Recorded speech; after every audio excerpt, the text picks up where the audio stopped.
Ginagawa kaming 30 days with no sugar diet. Tapos, nasa second day na kami ngayon. Kasabay ko si Syra, si Ate Lex, and si Ate Colleen. And si Tatay, siya yung third day niya na. Because kami, na-restart kami. Bakit kayo na-restart? Kumain ako ng bread. Hindi ko alam na may sugar pala yung bread na kinain ko. Ako din! So marami kaming adjustment kasi marami pang hindi alam. So every time nakakain, nagtatanong sila kay ChatGPT. Kay Coach AI. But I don't know what's ChatGPT. So, si Syra, na-restart siya kasi kumain siyang Milo nung umaga. Si Ate Lex, kaka-join niya lang. Tapos si Colleen. And, ito yung, kung gagawin niyo din yung challenge na to, ito yung mga pwede natin kainin o inumin. Carbs, natural or complex sources. Brown rice, kamote, sweet potato, oats, whole wheat bread, pasta. Ano tong kuin na? Mais, yun, pwede mais. Chicken. Pwede natin kainin yung mga yan? French fries pwede? Yay! Chicken, grilled Pwede yung boy. French fries pero hindi pwede yung fast food ata eh. Alam ko eh. Bawal yung mga fast food. What else? Chicken, dapat grilled, boiled, roasted. Hindi Bawal, pwede yung deep fried? ha? Ano? Bawal yung Bawal yung sweet sauce. sweet sauce. Eh, yung fried chicken. Walang nakalagay frozen. Right? Oh, you ask it. Okay, Mamaya. tapusin ko lang. Oo. Yung fish, tilapia, bangus, tuna, salmon, etc. Like, and eggs. Pwede eggs. Lean beef or pork. No sweets, marinades like tocino o adobo. na may Marinated. asukal. Tofu o tokwa. Yes. Beans and lentils. What is lentils? What's that? Wala ata sa Pilipinas yan. Fruits. Choose low sugar ones. Avocado, berries, strawberry, blueberry, green apple in moderation, papaya, small proportion. Vegetable, all veggies, especially leafy greens. Cauliflower. Broccoli, favorite ni... Me, Ate Corinne! Yeah. Punta tayong Baguio. Pili tayong broccoli doon. No! Cauliflower, cucumber, okra, Cucumber. Cucumber. Natay Jinx, ate! That's cucumber talaga. Cucumber! Cucumber daw kasi. Cucumber, okra, ampalaya, eggplant, carrots. Ako, papakainin ko kayo ng okra. Kumakain ba kayo ng okra? At least hindi ampalaya, guys. Drinks, water, black coffee, no sugar, no creamer. Black coffee. Yeah. Green tea or unsweetened herbal Hindi pa naman kayo nagko-coffee, no? Ako. Hindi rin kayo Kumakain ako ng ampalaya. Hindi rin kayo nagko-coffee ka na ba? Very good ka. Hindi ka Ako natatawa. din. I love coconut water, small amount, fresh only. Healthy fats, olive. What is coconut water? Coconut water. Yung, What is that? yung water na sa, Yeah, that's it. yung water Buko na juice. sa loob ng ano. Buko. Pero konti lang kasi matamis yun. Tsaka high-end high-end cholesterol din yun. What if we ubos the tree? Healthy fats, olive oil, avocado, nuts, almonds, cashews, Almonds, sinubos mo na yung almonds ko. walnuts, no sugar coating. Pistachio, wala. Mga ano lang naman to, examples kaya. Walang pistachio. Hindi pa nakalagay. Chai seeds. Alam ko bawal ang pistachio eh. Chai seeds pwede. Chia seeds. Ay, chia seeds. Chia seeds ba? Ano ba? Bawal, iwasan. Bawal ang chia seeds. Hindi. Pwede. Bawal iwasan. Obvious sweets, candies, chocolates, cakes, ice creams, and pastries. Oh no, Syra. Bawal din ang sweetened yogurt, fruit juices, soft drinks, and milk tea. Oh no! Hidden sugars! Bawal din ang ketchup, barbecue sauce, banana sauce. Barbecue. Ano mga kakainin natin? Bawal din ang sweetened egg, sweetened cereals, instant oatmeal with flavors. Processed foods, Yung bawal. shawarma ba meron? Processed Yeah. foods, hotdog, tocino, longganisa, bawal. Instant coffee with creamer or sugar. Yeah. Flavor. 3-in-1 yun, yung instant coffee, 3-in-1. Ibawal yun. Flavored milk or soy milk. Bawal. Oh. Refined carbs, turn into sugar fast. White rice, Oh. limit or switch to brown rice. White bread, dyan ako natalo guys. Nag-white bread sila. Nag-gardenia. Pancakes, waffles, instant noodles. For 30 days yan, walang kakain ng ganyan. Yeah, pero may ano naman tayo, wait. May tips din. Tips, read labels, iwasan ingredients like high fructose corn syrup, glucose, dextrose, maltose, fructose syrup. Yeah, that's all sugar. And yung sweetener yung Parang mga yun. mamamatay ako sa isang buwan. That's sugar. Ayun yung mga pinapaiwas. So, ako nag ano yan, ako yung nag-challenge. Bakit? Kasi Syra tsaka si Jepay na addict na masyado sa sweets, and that's not healthy. I want them to be healthy. Si Ate Lexa nagiinom na yan eh. joke lang. Joke lang. So, yun. Isa rin niya si Ate Lexa, may ano rin yan. Mga pasaway. Si Colin, lalo na si Colin, tignan nyo, taba-taba na ni Colin. Si Colin pinamataba sa kanila. Oh no. Okay, guys, ito din. Kung gusto mo ng matamis, try natural sweeteners like stevia.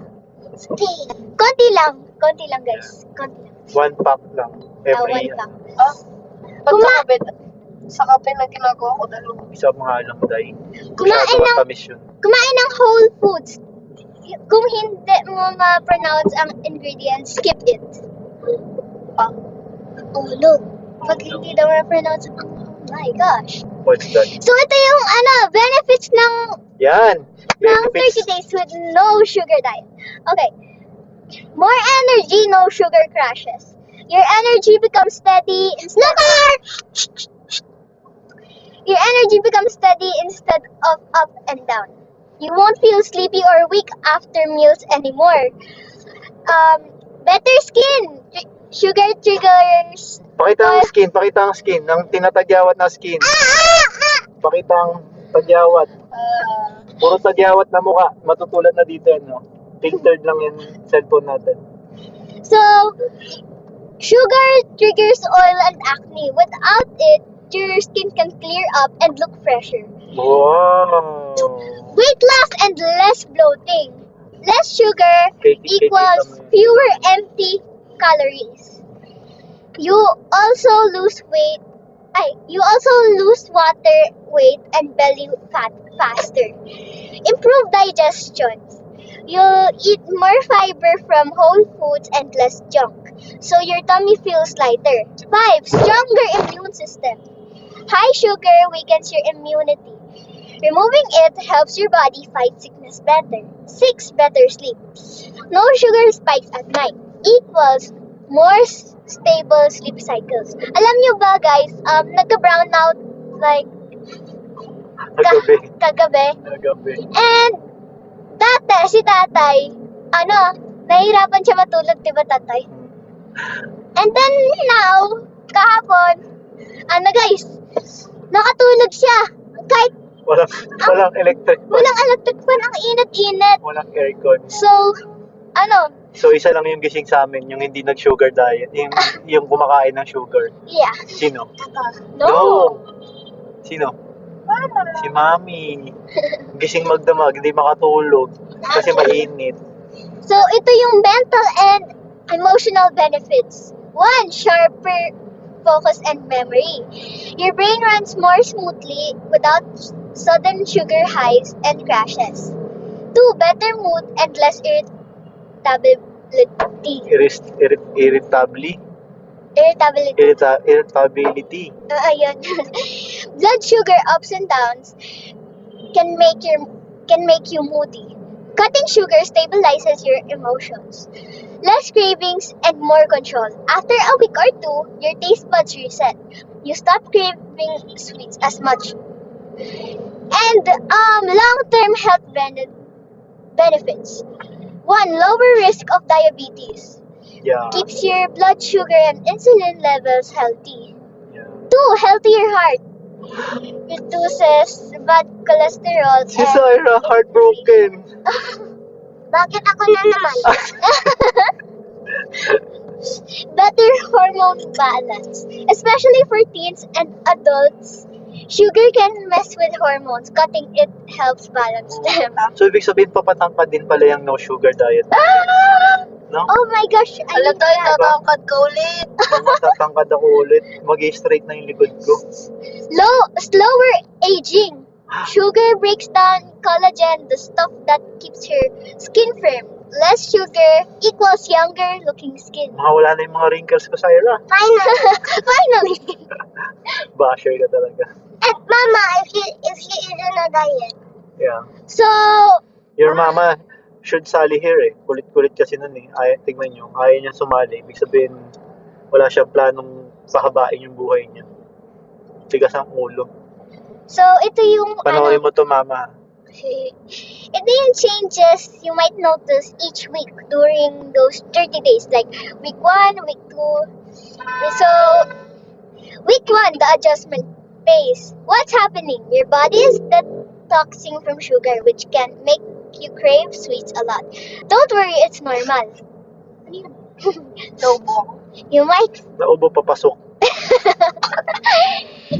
You might feel strong sugar cravings, headaches or tiredness, sugar withdrawal, mood swings or irritability, slight dizziness if you used to eat lots of sugars before. What to do?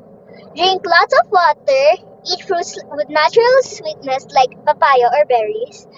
Don't skip meals. Eat balanced food with protein and healthy fats. Yeah, wait. So, ang ginagawa namin is no sugar diet, no sugar challenge. So, ibig sabihin, sugar ang hindi namin kakainin. So, pwede kami kumain. Basta yung walang sugar. Yun lang. Baka iniisip nyo eh, uy, kumain kayo nun ah. Kumain kayo kahapon, kumain kayo nakaraan na. Hindi yun. So, yung sugar ang hindi namin kakainin. hotdog, it's not pwede. What? Hotdog daw. Yeah, hotdog, not pwede. Week 2, energy stabilizes. What's happening? Your blood sugar begins to balance. The cravings begin to fade. You might notice more steady energy throughout the day. Less bloating, cravings getting weaker, improved focus, and better mood. Tip: this is when people feel lighter or more active. Keep going. Week 3, visible results. What's happening? Your body is now running mostly on stable energy sources, not sugar spikes. You might notice weight loss or smaller waistline, clearer skin and less oiliness, better digestion, brighter eyes, and healthier glow. Yun. Ano yun? Better eyes and healthier. Yung better eyesight. So, ako nung mga nakaraan, 3 days ago, kaya ako na ginawa to, kaya ako inumpisahan tong challenge na to dahil dun sa eyesight ko.